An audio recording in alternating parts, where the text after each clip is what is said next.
Hello, नमस्कार.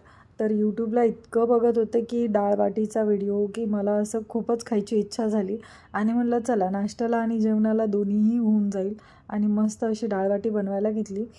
रवा आणि गव्हाचं पीठ छान तिंबून 10-15 मिनटं ठेवून दिलं. नंतर त्याच्या गोळ्या करून आप्पे पात्रामध्ये छान असे भाजून घेतले आणि एकीकडे वरण केलं. खूप छान झालं होतं, टेस्टी झालं होतं आणि नंतर मग तुम्ही तुपही टाकू शकता. मग छान अशा बाटी चुरून घेतल्या आणि त्यावर डाळ आहे ती टाकली आणि छान तूप टाकलं.